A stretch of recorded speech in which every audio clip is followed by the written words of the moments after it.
बिस्मिल्लाहिर्रहमानिर्रहीम। Dear students, अस्सलाम वालेकुम। जैसा कि आप लोग जो है वो जानते हैं कि हमने chapter number 11 very interesting topic जो है वो स्टार्ट किए हुए हैं। और बड़े इंटरेस्टिंग इसलिए क्योंकि ऑर्गेनिक केमिस्ट्री वैसे ही जो है मुझे बड़ी पसंद है। वो इसलिए क्योंकि इसमें जो है ना काफ़ी ज़रा प्रोटीन कार्बोहाइड्रेट्स की बातें होती हैं, लिपिड्स वगैरह की, मटन शटन की बातें होती हैं, तो इसलिए ज़रा ये ज़्यादा इंटरेस्टिंग लगता है। उसके बाद जो है ये लास्ट जो टॉपिक हमने पढ़े उसमें हमने काफ़ी ज़्यादा डिस्कस किए हैं। आज हम आगे आगे जो है वो आज जो टॉपिक है वो भी बड़ा इंपॉर्टेंट है शॉर्ट के लिहाज से भी। ये चैप्टर सारे ही बड़ा इंपॉर्टेंट है, ये वाला हाइड्रोकार्बन वाला, ये बड़ा इंपॉर्टेंट है क्योंकि ये बेस है ऑर्गेनिक केमिस्ट्री की। तो ये ज़रा ध्यान से आप लोगों ने इसको करना है। नेक्स्ट मैंने आपसे डिस्कस करने उसमें जो है कोल गैस है, अमोनिकल लिक्वर है, कोल तार है और कोक है। सबसे पहले हम बात करता हूँ मैं कोल गैस की। कोल गैस जो बेसिकली जो है ये कोयले को जला लें तो आपको पता है कि वो जब हम जलाते हैं उसमें हाइड्रोजन आ जाता है, मीथेन आ जाता है, साथ कार्बन आ जाता है और कार्बन मोनोऑक्साइड आ जाती है। तो कोल गैस जो है it is a mixture of hydrogen, methane और कार्बन मोनोऑक्साइड होता है। ये क्या होता है, ये it produces heat when burned in air. जब इसको जलाया जाता है तो ये हीट प्रोड्यूस करती है, इसलिए जो है मोस्टली इंडस्ट्री में एज अ फ्यूल हम इसको यूज़ करते हैं। उसके बाद जो है ये it is also use to provide an inert or reducing atmosphere in various metallurgical process. ये मेटलर्जिकल प्रोसेस होते हैं, जो मेटलर्जी जो इंजीनियरिंग होती है ना, जो आगे आप लोग आप में से कई इंजीनियर बनेंगे, तो मेटलर्जिकल इंजीनियर जो मेटल्स साफ़ करते हैं, मेटल निकालते हैं मिनरल से, तो वो प्रोसेस डिफरेंट प्रोसेस होते हैं, उसमें हम इसको जो है वो कोल गैस को यूज़ करते हैं। लिक्वर की हम बात करें तो अमोनिकल लिक्वर जो है बेसिकली जैसे नाम से इज़हार है कि अमोनिया आ जाएगा इसमें, अमोनिया, और लिक्वर होता है लिक्विड। इसका मतलब है कि अमोनिया को अगर पानी में डाल दें तो एक सॉल्यूशन बन जाता है। जैसे लेट्स सपोज करें कि ये बीकर है, इसमें अमोनिया पड़ा हुआ है, तो जो है मैं इसमें क्या करता हूँ, पानी ऐड कर देता हूँ H2O, तो एक सॉल्यूशन बन जाएगा। ये जो सॉल्यूशन बनेगा ये क्या होता है अमोनिकल लिक्वर होता है। ये यूज़ होता है नाइट्रोजनस फर्टिलाइज़र में, फर्टिलाइज़र वगैरह बनाने में। उसके बाद जो है ये सल्फ्यूरिक एसिड, उसके बाद अमोनियम सल्फेट वगैरह या फर्टिलाइज़र डिफरेंट जो है फर्टिलाइज़र बनाने में भी यूज़ करते हैं। कोल तार,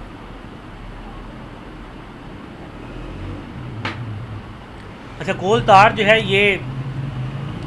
ये ब्लैक थिक जो है लिक्विड होता है, जिसको हम जो है ये आपने देखा होगा, ये जो है वो सड़कों रोड्स के ऊपर जो है वो लुक जिसको हम बोलते हैं, वो जो नहीं ब्लैक कलर का थिक सा होता है, तो वो कोल तार होती है।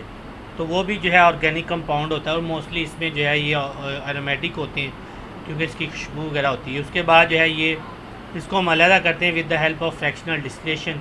अब ये फ्रैक्शनल डिस्टिलेशन क्या चीज़ है इसको भी हम देखते हैं।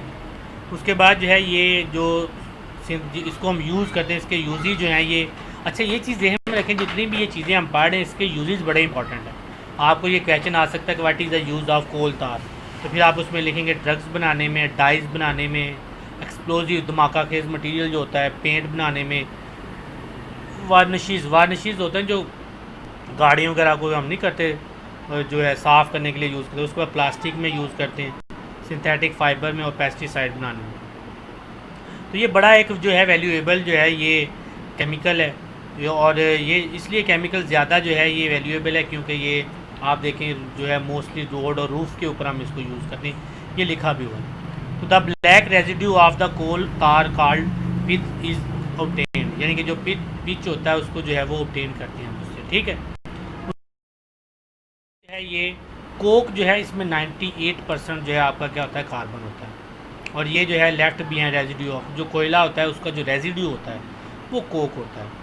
और ये डिस्ट्रक्टिव डिस्टिलेशन जो है जब हम इसकी करवाते हैं, जब यानी कि कहने का मतलब ये है कि जब कोयले की डिस्ट्रक्टिव डिस्टिलेशन होती है, यानी कि उसको हम in the absence of air जो है वो क्या करते हैं, गर्म करते हैं, तो जो चीज़ बच जाती है वो कोक होता है। वो क्या होता है, कोक होता है। तो यही इसका जो है वो डेफिनेशन भी यही है कि कोक क्या चीज़ है। तो आप इसमें लिखेंगे जब हम कोयले को डिस्ट्रक्टिव डिस्टिलेशन उसकी करवाते हैं तो जो रेजिड्यू बच जाता है वो क्या कहलाता है, कोक होता है। उसमें 98% जो है कार्बन। ये कहाँ यूज़ करते हैं? ये हम मोस्टली रिड्यूसिंग एजेंट के तौर पे यूज़ करते हैं। किसमें? In the extraction of metal specially iron. It is also use as fuel.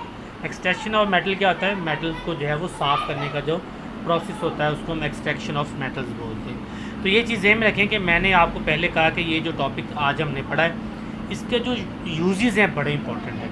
अगर मुझसे आप पूछते हो कि सर जो है ये इसमें इंपॉर्टेंट क्या चीज़ है, तो मैं आपको कहूँगा कि जो यूजेस हैं वो बड़े इंपॉर्टेंट हैं। क्योंकि अगर आपको ये पूछा जाता है कि कोक का यूज़ किया है, कोल तार का यूज़ किया है, तो मोस्टली बच्चे उसको ऊपर से पढ़ लेते लेकिन उसके यूजेस जो है वो नहीं पढ़ते।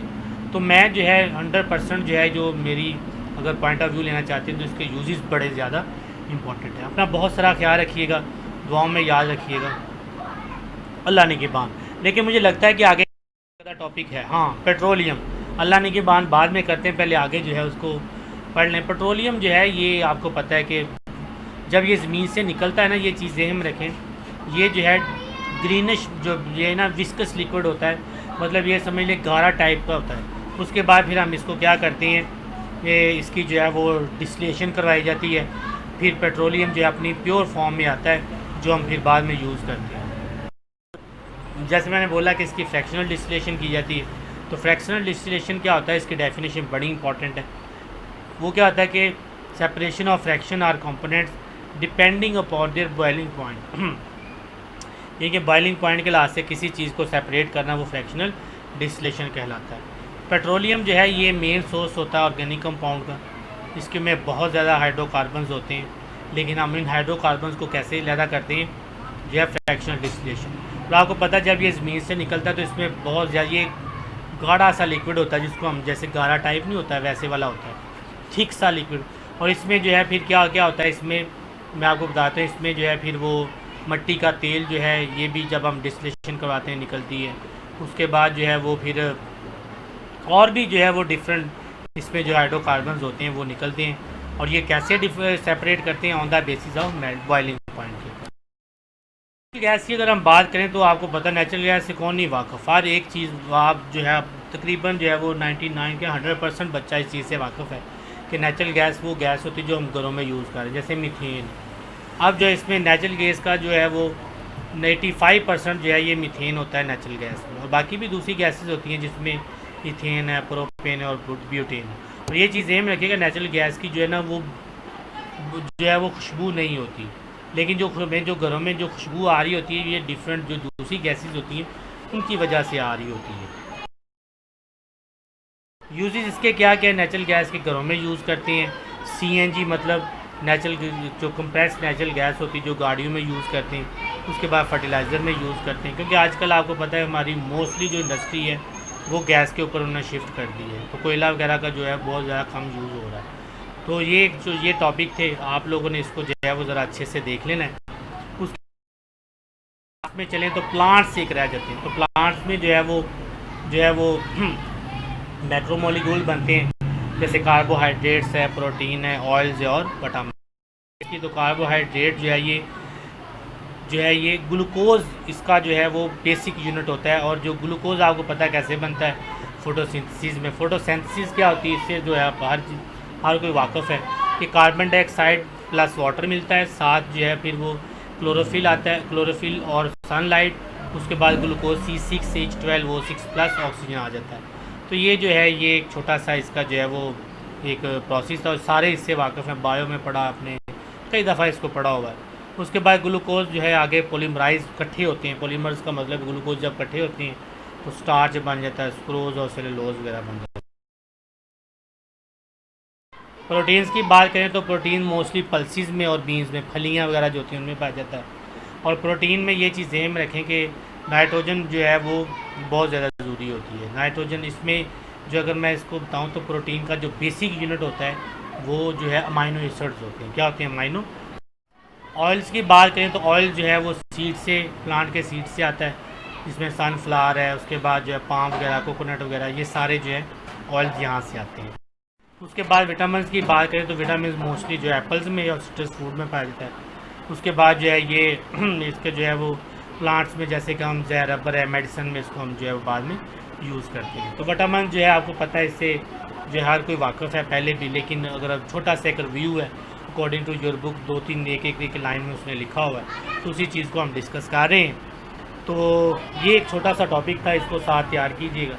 अगर कोई चीज़ ना समझ लगी हो तो वो पूछ लीजिएगा व्हाट्सएप पे मैसेज करके, या वैसे जो है वो उसको पूछ लीजिएगा। अपना बहुत सारा ख्याल रखिएगा। अल्लाह ने के पास।